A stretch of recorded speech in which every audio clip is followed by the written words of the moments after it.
So in today's class, the first theorem will be parallel axis theorem. Number one is parallel axis theorem. सबसे पहले हम parallel axis theorem के बारे में पढ़ना चाहेंगे। ठीक है, अब पैरेलल एक्सिस थ्योरम को पहले समझना है और उसके बाद उसका प्रूफ देखना है। Now proof can come in your subjective examination, जैसे स्कूल के जो फाइनल एग्जाम हो सकते हैं, हो सकता है कि उसके अंदर आपसे proof of parallel axis theorem पूछ लिया जाए। ठीक है, लेकिन जो थ्योरम है उस थ्योरम को यूज करके हम डिफरेंट मोमेंट ऑफ इनर्शिया के क्वेश्चंस न्यूमेरिकल्स को सॉल्व करते हैं। तो पहले तो अपन थ्योरम समझते हैं क्या कहती है। देखिए, ये मेरे पास कोई भी एक आर्बिट्रेरी बॉडी है, दिस इज एनी बॉडी जो कि मैंने अज्यूम करके रखी है। ध्यान से देखिए, ये मेरे पास इसका centre of mass, this is the centre of mass and there is one axis which is passing from the centre of mass. ये एक एक्सिस है जो कि सेंटर ऑफ मास से पास होती है इस पर्टिकुलर बॉडी की। चलिए, अब हम क्या करते हैं, इस सेंटर ऑफ मास वाली एक्सिस से अगर मैं मोमेंट ऑफ इनर्शिया को देखूं तो वो निकल के आता है IC. So in this theorem, the moment of inertia about this center of mass is given to us. ये हमें provided है। ठीक है, ये हमें प्रोवाइडेड है क्वेश्चन के अंदर कि भाई moment of inertia centre of मास के अबाउट जो एक्सिस है, उस एक्सिस के अबाउट इस बॉडी का मोमेंट ऑफ इनर्शिया आईसी है। ठीक है, चलिए, एक और एक्सिस हमें प्रोवाइड कर दी गई, ये लो, एक और एक्सिस हमें प्रोवाइड कर दी गई, ये रही, और इस एक्सिस को मैं नाम देता हूं आई। मतलब इस एक्सिस के अबाउट जो मोमेंट ऑफ इनर्शिया रहेगा वो आई रहेगा। कितना रहेगा? आई रहेगा। अब ध्यान से देखिए, दोनों एक्सिस एक दूसरे के पैरेलल दिख रही हैं। पहली चीज, दोनों एक्सिस एक दूसरे के पैरेलल दिख रही हैं, और इनमें से एक एक्सिस जो कि गिवन है हमें, जिसके अबाउट हमें मोमेंट ऑफ इनर्शिया पता है, वो पर्टिकुलर एक्सिस कहां से पास करती है? तो सेंटर ऑफ मास से पास करती है। दोनों के बीच का जो डिस्टेंस है, दोनों के बीच का जो डिस्टेंस है, दैट लेट अस से the distance is x। Let us से that the distance is x। दोनों के बीच का डिस्टेंस कितना है? x। And the mass of this particular body is capital M। तो यहां लिख देता हूं, मास of this body, mass of this body is M। M इस बॉडी का मास है, कैपिटल M, कैपिटल M से डिनोट करते हैं। सो पैरेलल एक्सिस थ्योरम कहती है कि अगर दो एक्सिस पैरेलल हो और एक एक्सिस से आपको मोमेंट ऑफ इनर्शिया पता हो and that axis is passing through the centre of mass of this particular body, then इस अननोन एक्सिस के थ्रू मोमेंट ऑफ इनर्शिया कितना होगा?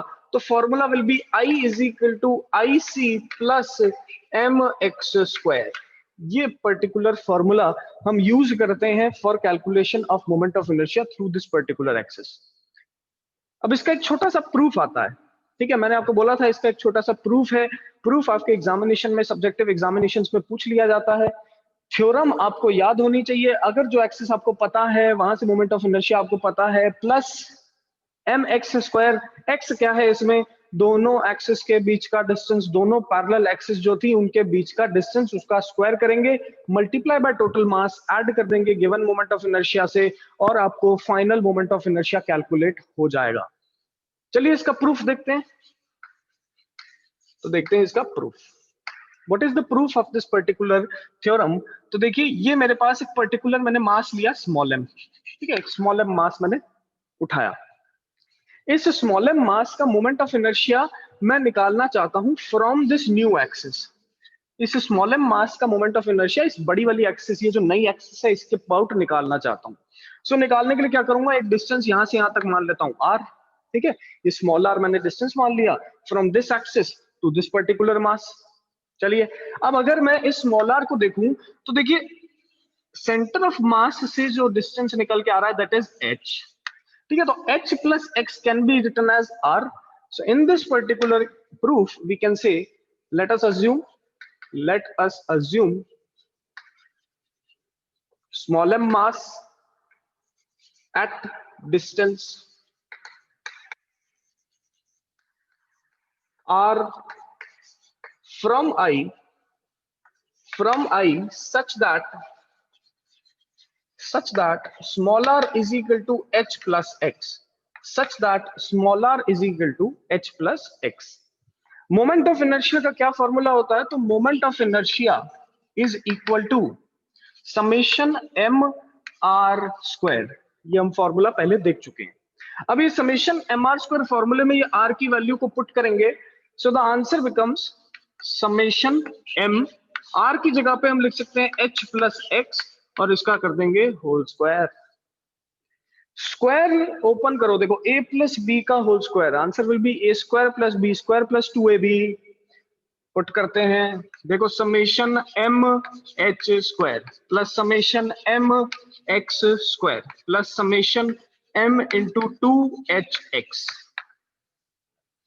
Summation M H square, summation M H square क्या निकल के आया? तो देखिए यहां से h की वैल्यू कहां से कहां तक है? तो सेंटर ऑफ मोमेंट से जो इनर्शिया निकल के आ रहा है, ठीक है, सेंटर ऑफ मास से जो इनर्शिया निकल के आ रहा है उस पर्टिकुलर एक्सिस से मास तक की दूरी है h। इसका स्क्वायर करूंगा तो मोमेंट ऑफ इनर्शिया निकला हमारे पास सेंटर ऑफ मास वाली एक्सिस का। ठीक है, तो ये वाली टर्म हमें क्या बता रही है? Moment of inertia about the axis which is passing through the centre of mass plus this is what, this is summation M X square. अब एम एक्स स्क्वायर क्या था? ये पर्टिकुलर क्वांटिटी, इसको ऐसे कैसे ही रहने देते हैं, ये लो एम एक्स स्क्वायर। आगे क्या बचा मेरे पास? आगे मेरे पास बचता है plus summation 2m H x. अब इसमें आपको एक सिंपल सी चीज आपको दिख रही है, वो क्या है? एक क्वांटिटी दिख रही है m इंटू एक्स। क्या दिख रही है? m into x. और एक क्वांटिटी दिख रही है m इंटू एच। आप देख पा रहे होंगे। हम इस चैप्टर में आगे जाएंगे और देखेंगे कि मोमेंट ऑफ फोर्स, ठीक है, हम आगे जाके इसी चैप्टर में स्टडी करेंगे मोमेंट ऑफ फोर्स के बारे में, और मोमेंट ऑफ फोर्स को ही हम नाम देंगे टॉर्क। अब यहां पर ये क्या है? Summation of all the mass into perpendicular distance from the axis of rotation. Axis of rotation से परपेंडिकुलर डिस्टेंस इनटू फोर्स करते हैं तो टॉर्क निकलता है। अब ये बॉडी रोटेट कर रही है, लेकिन नेट टॉर्क या net moment of force, net moment of mass about this particular axis कितना हम कंसीडर करेंगे? तो that will be considered zero. इसका क्या रीजन है? तो जब हम टॉर्क पढ़ेंगे तब हम इसके बारे में देखेंगे। ठीक है, बुक्स के अंदर क्या होता है कि टॉर्क को पहले पढ़ाया जाता है, मोमेंट ऑफ इनर्शिया को बाद में पढ़ाया जाता है, लेकिन हम क्लास के अंदर ऐसा नहीं करेंगे। हम क्लास के अंदर मोमेंट ऑफ इनर्शिया को पहले पढ़ेंगे और फिर टॉर्क को पढ़ेंगे। तो ये सेम चीज जो है ये टॉर्क के अंदर आएगी कि सेंटर ऑफ मास के अबाउट क्यों नेट मास का मोमेंट जीरो निकल के आ रहा है, इसको अपन बाद में बात करेंगे टॉर्क के अंदर। एंड यहां से मेरे पास प्रूफ निकल के आ जाता है that I will be equal to I C plus M X square. ये सिंपल सा हमारे पास थ्योरम है। इस थ्योरम का अपन ने प्रूफ भी देखा। इस थ्योरम का प्रूफ आपके सब्जेक्टिव एग्जाम्स में आएगा।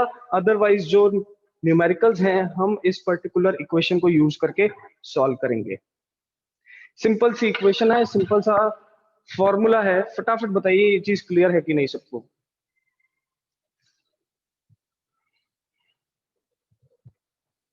Proof as far as your objective examinations are concerned proof नहीं आता। ठीक है, प्रूफ आपके नीट जेई में कभी नहीं आएगा।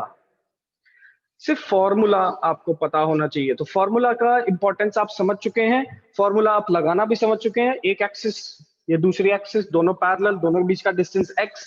एक एक्सिस से मोमेंट ऑफ इनर्शिया IC जो कि पास कहां से कर रहा है? सेंटर ऑफ मास से। तो पैरेलल एक्सिस से कितना होगा? तो I is equal to IC plus mx square. This is the particular parallel axis theorem जो आज अपन को पहली चीज पढ़नी थी। चलिए नेक्स्ट देखते हैं।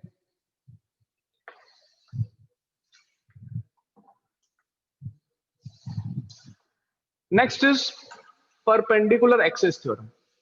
Next is perpendicular axis theorem.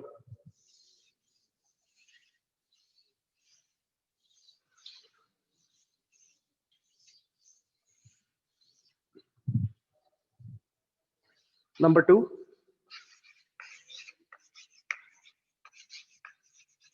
perpendicular axis theorem. नाम से पता चल रहा है परपेंडिकुलर, मतलब ऐसी एक्सिस होंगी इसके अंदर जो कि एक दूसरे से 90 डिग्री के एंगल पे प्लेस्ड होंगी। देखिए ध्यान से, दिस इज वही वापस से आर्बिट्रेरी बॉडी दोबारा से बनाऊंगा। एग्जैक्ट सेम आर्बिट्रेरी बॉडी, ये लो बना दी। ठीक है, अब ध्यान से देखिए, जिस प्लेन में ये बॉडी लाई करती है वहां पर एक एक्सिस बनाई ऐसी, इस एक्सिस को नाम दिया एक्स एक्सिस। जिस प्लेन में ये बॉडी लाई करती है वहां पर एक एक्सिस बनाई ऐसे, इस एक्सिस को नाम दिया लेट अस से वाई एक्सिस। एंड इस इन दोनों के परपेंडिकुलर अपन ने एक एक्सिस और बनाई विच इज जेड, और ये एक्सिस आपको कुछ इस तरीके से विजुअलाइज हो रही होगी। मतलब all these three axis are perpendicular to each other, all these three axis are perpendicular to each other. ठीक है, ये तीनों एक्सिस एक दूसरे से परपेंडिकुलर हैं। ठीक है, इसको अपन एक और शब्द से जानते थे which is known as mutually perpendicular. So mutually perpendicular, मतलब जब भी ये थ्योरम अपन अप्लाई करेंगे तो एक चीज हमें याद रखनी है, that all the axis should be mutually perpendicular to one another, पहली चीज। Now we want to calculate the moment of inertia about this Z axis. मुझे इस जेड एक्सिस से मोमेंट ऑफ इनर्शिया निकालना है, आई जेड। और मुझे given क्या क्या है, मुझे गिवन है आई एक्स और मुझे गिवन है आई वाई। मतलब आपको दिख रहा होगा तीन एक्सिस है, तीनों परपेंडिकुलर हैं। जिस प्लेन में ये बॉडी लाई करती है उस प्लेन की दो एक्सिस जो कि परपेंडिकुलर थी, वहां से मुझे मोमेंट ऑफ इनर्शिया पता है। तो गिवन कौन कौन से मोमेंट ऑफ इनर्शिया हो गए, आई वाई, और गिवन कौन सा हो गया, आई एक्स। अब अगर मुझे आई जेड निकालना है तो क्या करूंगा, आई जेड निकालने के लिए we will add, simply add I X plus I Y, and this is the perpendicular axis theorem, only applicable when all the axes are perpendicular to each other, mutually perpendicular, and the body is lying in those axes, and the body's plane is lying in those axes जहां से मुझे moment of inertia पता है, given है। तो ये simple सा diagram था इसका। इसका भी छोटा सा एक प्रूफ आता है, let us talk about that proof only. See, अगर मुझे मोमेंट ऑफ इनर्शिया कैलकुलेट करना है तो हमारे पास फॉर्मूला होता है I Z is equal to summation M R square. Now see, मैंने क्या किया, जेड एक्सिस से एक परपेंडिकुलर डिस्टेंस आर दूर पे एक स्मॉल एम पॉइंट को कंसीडर किया, स्मॉल एम मास को कंसीडर किया, आपको डायग्राम में दिख रहा होगा। ठीक है, अगर मैं इस स्मॉल एम मास का एक्स एक्सिस में डिस्टेंस देखूं तो ये निकल के आता है एक्स के बराबर, और वाई एक्सिस में डिस्टेंस देखूं तो ये निकल के आता है वाई के बराबर। ठीक है, इस तरीके से। अब यहां पर आपको छोटा सा एक राइट एंगल ट्राइंगल बनता हुआ दिख रहा है इधर। अगर मैं इस स्मॉल आर की वैल्यू निकालने की कोशिश करूं, सो अकॉर्डिंग टू पाइथागोरस, कौन सी, पाइथागोरस थ्योरम को लगा के, पाइथागोरस थ्योरम को लगा के we can say that the R square is equal to X square plus Y square. Using this equation we can put in this equation. आइए, तो मेरे पास क्या बनता है, I Z is equal to summation M X square plus summation M Y square. अब summation M X square का मतलब क्या हुआ, समेशन एम एक्स स्क्वायर का मतलब हुआ जो भी मास के डिस्टेंस लिए अपन ने कहां से लिए हैं, वाई एक्सिस से लिए हैं। देखिए, ये मास का डिस्टेंस था, इससे परपेंडिकुलर डिस्टेंस कितना है, एक्स, कहां से लिया, वाई एक्सिस से। So all the summation M X square क्या रिजेंबल करता है, आई वाई को रिप्रेजेंट करता है। एंड समेशन वाई स्क्वायर का मतलब क्या हुआ, ये एक्स एक्सिस थी, एक्स एक्सिस से इस मास की दूरी देखी गई परपेंडिकुलर, तो वाई निकल के आई, एम वाई स्क्वायर करेंगे, समेशन सबको ऐड करेंगे तो मेरे को क्या मिलेगा, आई एक्स की वैल्यू मिलेगी, और इन दोनों का एडिशन मुझे क्या दे देगा, आई जेड दे देगा। सो this is the perpendicular axis theorem which we use for calculating moment of inertia when three mutually perpendicular axes are given to us। अब आपको पता है सेम ड्रिल, हमें प्रूफ सिर्फ सब्जेक्टिव एग्जाम्स के लिए याद करना है, फॉर्मूला हमें हमेशा याद रहना चाहिए। 12th क्लास में भी यूज आते हैं ये फॉर्मूले, इतनी इंपॉर्टेंट थ्योरम है ये।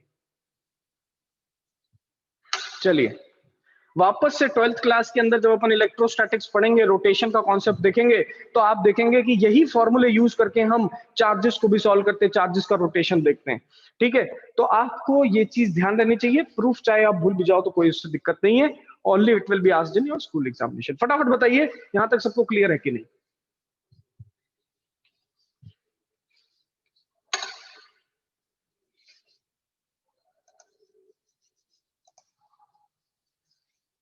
Fast raise. अब अपन आगे चलते हैं।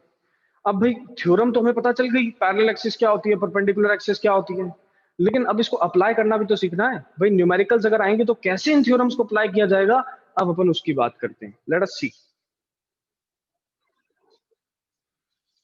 तो ये मैंने हटाया यहाँ पे, और कल जो अपन ने दो डेरिवेशंस किए थे उन पे वापस चलते हैं। फील लेने की कोशिश करना बेटा, फील लेना पड़ेगा अब जो सिखा रहा हूं उसके अंदर। आइए, ये मेरे पास है यूनिफॉर्म रॉड। इस यूनिफॉर्म रॉड के सेंटर से पास होने वाली एक्सिस या मिड पॉइंट से पास होने वाले एक्सिस का मोमेंट ऑफ इनर्शिया इसके अबाउट होता है ml² / 12। कल देख चुके हैं हम इसकी बात, ठीक है। ml² / 12 is the moment of inertia of this uniform rod when the axis is passing through the midpoint. Now एक मिड एक्सिस फिर से कंसीडर करेंगे। कहां पर करेंगे, ये लो एंड पे कंसीडर कर ली। मैं इस एंड के अबाउट कितना मोमेंट ऑफ इनर्शिया निकालना चाहता हूं यहां से, तो मैं इसको आई बोल देता हूं। देखो ये क्या सेंटर से पास हो रही है एक्सिस, दैट मींस ये आईसी के बराबर हो गई। दोनों के बीच का डिस्टेंस कितना है, तो दोनों के बीच का डिस्टेंस देखो तो L/2 है। पैरेलल एक्सिस थ्योरम देखो, पैरेलल है दोनों एक्सिस एक दूसरे के, तो पैरेलल एक्सिस थ्योरम कहती थी I = IC + mx²। यहाँ पर x की वैल्यू है L/2। पुट करेंगे जैसे फॉर्मूले में, तो we will get I = ml² / 12 plus mx की वैल्यू है L/2 का स्क्वायर। पुट करा, देखो कॉमन क्या आ रहा है, अंदर आ रहा है ml² कॉमन, अंदर बचा 1/12 प्लस 1/4। बचा कि नहीं, बिल्कुल बच रहा है, ठीक है। 12 यहां पर एलसीएम आ जाएगा, ऊपर बचेगा 3 + 1 4, तो आंसर विल बी 4ml² / 12, या फिर इसको बोल सकते हैं ml² / 3। सब आपको दिख रहा है, हमने डेराइव जब किया था तब भी आंसर ml² / 3 आया था। अगर मुझे तब पैरेलल एक्सिस थ्योरम पता होती तो मैं डायरेक्टली कैलकुलेट कर सकता था और ml² / 3 आंसर कैलकुलेट करके निकाल देता, ठीक है। अगर एग्जाम में डेरिवेशन से पूछा जाए तो आपको डेरिवेशन से ही निकालना पड़ेगा। अगर क्वेश्चन आपको ऐसे कहे, derive the moment of inertia of a uniform rod about the axis which is passing through the end using derivation, derive अगर शब्द लिखा आ जाए तो आपको पिछला जो अपन ने क्लास के अंदर डेरिवेशन किया था वो करना पड़ेगा। लेकिन अगर क्वेश्चन में कुछ भी नहीं लिखा हुआ तो आप किसी भी मेथड से डेराइव करके निकाल सकते हैं। अगर क्वेश्चन में आपको सिर्फ ऐसे बता रखा है कि using parallel axis theorem derive the moment of inertia about the end axis, तो आप डायरेक्टली पैरेलल एक्सिस थ्योरम लगाइए और आंसर निकाल दीजिए। फटाफट बताइए ये चीज क्लियर हुई कि नहीं। ये चीज सबको चमकनी चाहिए, एकदम क्रिस्टल क्लियर हो जाना चाहिए कि कैसे अपन ने यहाँ पर पैरेलल एक्सिस थ्योरम को अप्लाई किया है।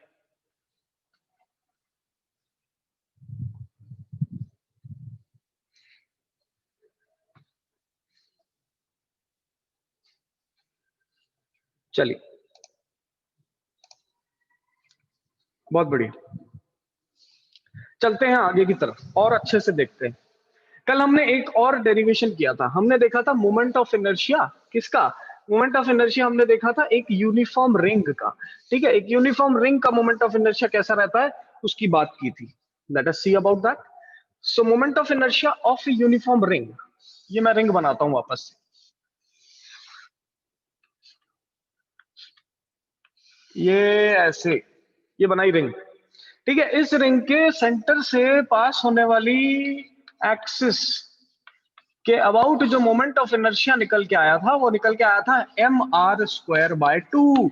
कल अपन ने इसका पूरा डेरिवेशन किया है, ठीक है। कोई अपन से पूछे, फॉर एग्जांपल कोई अपन से पूछे कि इसी ओरिएंटेशन में एक एक्सिस इसके पैरेलल है, ऐसे जा रही है, कहां से, एंड से। कहां से जा रही है, एंड से जा रही है। ऐसा समझो कि ये आपका डस्टर था, ठीक है। डस्टर एक रिंग जैसा है, तो एक्सिस जब इसके सेंटर से जा रही होगी तो ये इस तरीके से रोटेट कर रहा होगा, अपनी एक्सिस पे ऐसे ऐसे रोटेट कर रहा होगा। लेकिन अगर एक्सिस इसके एंड से जा रही होगी तो कैसे रोटेट करेगा, इस तरीके से रोटेट करेगा, ठीक है। जब इस तरीके का रोटेशन दिखे तो मोमेंट ऑफ इनर्शिया कैसा होगा, आपको ये सोचना है। बीच का डिस्टेंस इन दोनों के कितना है, r। तो यहां से मोमेंट ऑफ इनर्शिया कितना होगा, I। वो अपन कैसे निकाल सकते हैं? By using parallel axis theorem. अब पैरेलल एक्सिस थ्योरम यहाँ कैसे अप्लाई करेंगे? बीच का डिस्टेंस है r, so I will be equal to mr square by 2 plus mr square। Answer will B, answer क्या आएगा? तो आंसर आएगा 3mr square by 2। This will be the moment of inertia। This will be the moment of inertia about this particular axis। So ये मेरे पास moment of inertia निकला। Clear है? बहुत ही simple सा तरीका। अब अपन यहाँ पर एक और फंडा देखते हैं। मान लो कि यहाँ पर एक डायमीटर एक्सिस है ऐसे, ठीक है? इस डायग्राम को दोबारा से बनाते हैं, उसमें और अच्छे से क्लियर होगा। यहां बनाता हूं, ये मैंने बनाई रिंग, ये डिस्क, ये डिस्क की सेंट्रल एक्सिस। इस सेंट्रल एक्सिस के अबाउट मोमेंट ऑफ इनर्शिया कितना होता है? तो एम आर स्क्वायर बाय 2 होता है। अगर इस एक्सिस के डायमीटर, इस पर्टिकुलर रिंग डिस्क के डायमीटर पे चला जाऊं, ये लो डायमीटर, डायमीटर ऐसा ही होता है, ठीक है? डायमीटर पे चला गया तो मोमेंट ऑफ इनर्शिया कितना है? मैंने उसको डिनोट किया आईडी से। किससे डिनोट किया? आईडी से। ID, moment of inertia about the diameter axis. चलिए, क्या मैं देखूं तो ये वर्टिकल एक्सिस जो आई, इसके डायमीटर एक्सिस जो है वो इसके परपेंडिकुलर है। देखो डायमीटर एक्सिस तो डिस्क कैसी होगी? ये बड़ी सी डिस्क है, इस बड़ी सी डिस्क के डायमीटर ऐसे है, लेकिन जो एक्सिस हमें पता है वो तो ऐसी है। देखो दोनों एक दूसरे से क्या है? 90 डिग्री। तो इसका मतलब कौन सी एक्सिस लगाएंगे? Perpendicular axis. लेकिन परपेंडिकुलर एक्सिस थ्योरम में तो हमेशा 3 एक्सिस होती हैं, तो यहाँ पर एक और एक्सिस चूज कर लो। ये लो, एक और डायमीटर एक्सिस चूज कर ली।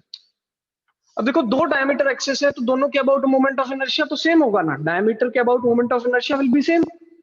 This axis is also diameter axis, this axis is also diameter axis, ये परपेंडिकुलर एक्सिस, ठीक है?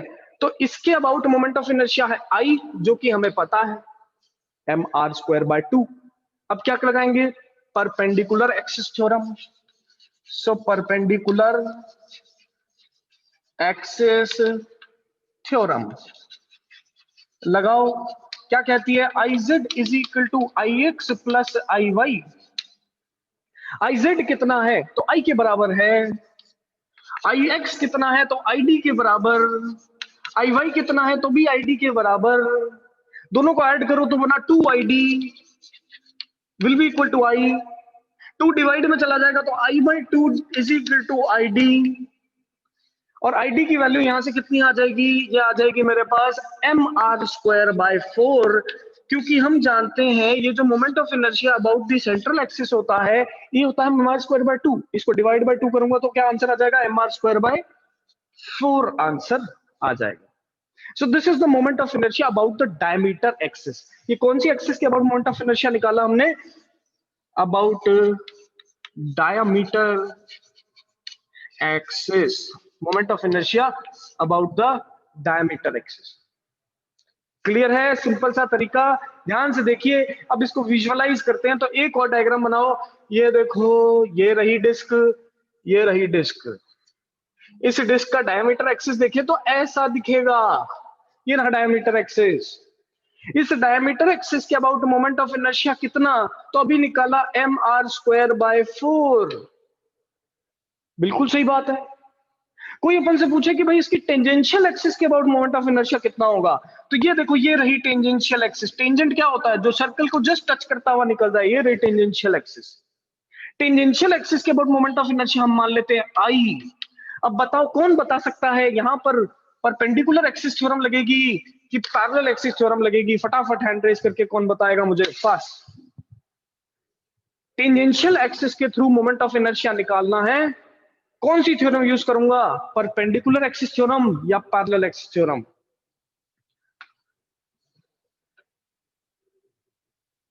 आते हैं आंसर, देखते हैं यहां पर। आइए, पैरेलल एक्सिस थ्योरम जैसे यहां पर अप्लाई करेंगे, मेरे पास टेंजेंशियल एक्सिस के थ्रू मोमेंट ऑफ इनर्शिया आएगा I diameter axis plus M R square. क्यों? क्योंकि बीच का डिस्टेंस कितना है? M R square. आर है बीच का डिस्टेंस, तो एम आर स्क्वायर ऐड कर देंगे। डायमीटर एक्सिस के about moment of inertia M R square by 4। So this will be mr square by 4 plus mr square. Answer will be it is equal to 5 mr square by 4, and this is the moment of inertia about the tangential axis. So एक disc के लिए different different axis पे कितना moment of inertia होता है वो हम calculate कर सकते हैं by using the two theorems. उन दोनों थ्योरम को यूज करके, कौन कौन सी दोनों थ्योरम को यूज करके, जो अभी थोड़ी देर पहले ही देखी हमने, parallel axis theorem, perpendicular axis theorem. और ये सारे मोमेंट ऑफ इनर्शिया बेटा ये यहाँ पर आपको from the axis which is passing parallel to the central axis, इसके थ्रू। फिर दूसरी एक्सिस कौन सी, डायमीटर एक्सिस, डायमीटर एक्सिस के थ्रू कितना मोमेंट ऑफ इनर्शिया रहेगा। एंड फाइनली जो टेंजेंशियल एक्सिस है इसके अबाउट कितना मोमेंट ऑफ इनर्शिया है। ये सारे मोमेंट ऑफ इनर्शिया की वैल्यू आपको याद होनी चाहिए। क्वेश्चन सॉल्व जब अपन करेंगे, जब न्यूमेरिकल्स को देखेंगे, तो ये सारे के सारे वैल्यूज जो है डायरेक्टली आपके पास आते हैं। तो अगर याद रहेंगी वैल्यूज तो डेराइव नहीं करना पड़ेगा, और डेराइव नहीं करना पड़ेगा तो आपका टाइम बचेगा। अदरवाइज हम डेराइव कर सकते हैं लेकिन डेराइव करने में टाइम लगेगा ना। उस टाइम को सेव करने के लिए हम क्या करेंगे, इनको डायरेक्टली वैल्यूज को याद रख लेंगे। अब मैं आगे जब भी न्यूमेरिकल्स करवाऊंगा तो आपसे हो सकता है कि मैं पूछूं कि टेंजेंशियल एक्सिस पे कितना मोमेंट ऑफ इनर्शिया होता है या डायमीटर एक्सिस पे कितना होता है, तो आपको पता होना चाहिए। चलिए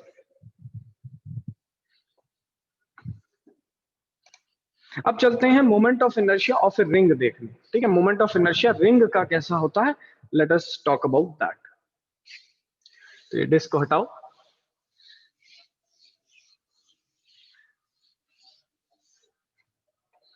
आइए इधर ही देखते हैं। तो यहां लिखता हूं moment of inertia of a ring.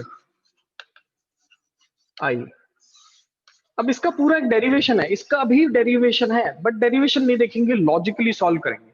देखो ध्यान से, रिंग की अगर बात की जाए, अंगूठी जैसी होती है रिंग। ठीक है, आप सभी के हाथ में अंगूठी होगी, नहीं भी है तो आप लोगों ने अंगूठी को कभी ना कभी तो देखा ही है। अब अंगूठी जो होती है उसके अंदर जितना भी मास होता है वो यहाँ कहीं पे साइड में कॉन्सेंट्रेटेड होता है ऐसे। ठीक है, बीच में खोखली होती है ऐसे, बीच में कुछ नहीं होता। ठीक है, इस तरीके से होती है रिंग हमारे पास। ये एक रिंग है, आप लोग सभी देख पा रहे होंगे। This is a ring. Ring का अगर रेडियस दिखा जाए तो ये लो रेडियस दिखाते हैं इसका, यहां पर ऐसे ऐसे, this is R, and mass of the ring is, mass of the ring यहां ना लिख करके थोड़ा नीचे लिखते हैं, मास ऑफ द रिंग कितना कंसीडर किया जाए, तो कैपिटल एम कंसीडर किया जाता है। अब ध्यान से देखिए, अगर एक्सिस पास हुए इसके सेंटर से, ये वाली एक्सिस जो है इसके अबाउट अगर मैं मोमेंट ऑफ इनर्शिया निकालने की कोशिश करूं तो इसके अबाउट मोमेंट ऑफ इनर्शिया कैसे निकलेगा। You can obviously see that सारा का सारा मास इस एक्सिस से आर डिस्टेंस पे दूरी पे है। मोमेंट ऑफ इनर्शिया कहता है I is equal to summation M R square. भाई सारा का सारा एम मास कहां पर है, देखो सारा का सारा एम मास इस एक्सिस से आर डिस्टेंस की दूरी पे है, सारा का सारा एम मास इस एक्सिस से आर डिस्टेंस की दूरी पे है। So directly we can say that the moment of inertia is M R square only. क्यों, क्योंकि जब हमने इस पर्टिकुलर एक्सिस के अबाउट मास को देखा तो वो आर डिस्टेंस दूर पे ही दिखा। जब सारा मास आर डिस्टेंस दूरी पे है तो वी कैन से ना the moment of inertia is M R square. अब अगर मैं इसको एक डिस्क की तरह ना सॉल्व करके इसको एक रिंग की तरह सॉल्व करूं, ध्यान से देखना और समझना, अगर मैं इसको एक रिंग की तरह सॉल्व करता हूं, ये देखो ये रही रिंग, तो वापस से डायमीटर एक्सिस ऑफ रिंग की अगर बात की जाए, डायमीटर एक्सिस ऑफ रिंग की बात की जाए, तो हम वापस से परपेंडिकुलर एक्सिस थ्योरम लगा देंगे।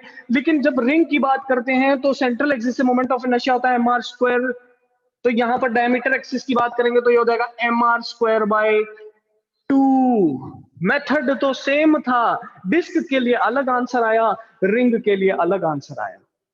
अब रिंग के लिए टेंजेंशियल एक्सिस देखो, तो रिंग के लिए टेंजेंशियल एक्सिस देखते हैं। ये देखो रिंग के लिए अपन क्या करते हैं, सारा मास यहां पर भेज देते हैं आर डिस्टेंस पे। इसको थोड़ा शेड कर देता हूं मैं ऐसे, ये कर दिया इसको थोड़ा सा शेड ऐसे, ये करा ऐसे ऐसे शेड कर दिया। जब इसको ऐसे शेड किया तो मेरे पास क्या निकल के आया, टेंजेंशियल एक्सिस। लेकिन जो डायमीटर एक्सिस होती है रिंग की, वहां तो mr²/2 होता है, यहां पे भी क्या होगा, mr²/2 होगा। तो यहां पर क्या हो जाएगा आंसर, mr2 तो tangential axis of a ring, उसका आंसर कितना, 3mr²/2। Diameter axis of a ring answer कितना, mr²/2। और central axis of a ring answer कितना, mr²। तो ये तीन मोमेंट ऑफ इनर्शिया जिस तरीके से डिस्क के लिए देखे थे, वही सिमिलर तरीके से हमने रिंग के लिए भी देखे। अगर रिंग का याद है तो डिस्क के लिए बस जो भी आंसर्स हैं उसको डिवाइड बाय 2 कर देना है। टेंजेंशियल आपका रिंग के डिस्क के लिए हो जाता है 5mr²/2। ये किसके केस में होता है, तो ये डिस्क के केस में होता है। मैं मानता हूं कि यहां तक अब सबको क्लियर हुआ होगा कि किस तरीके से मोमेंट ऑफ इनर्शिया निकाल रहे हैं। अगर ये चीज क्लियर है तो एक बार हैंड रेज करके मुझे बता दो सारे फास्ट।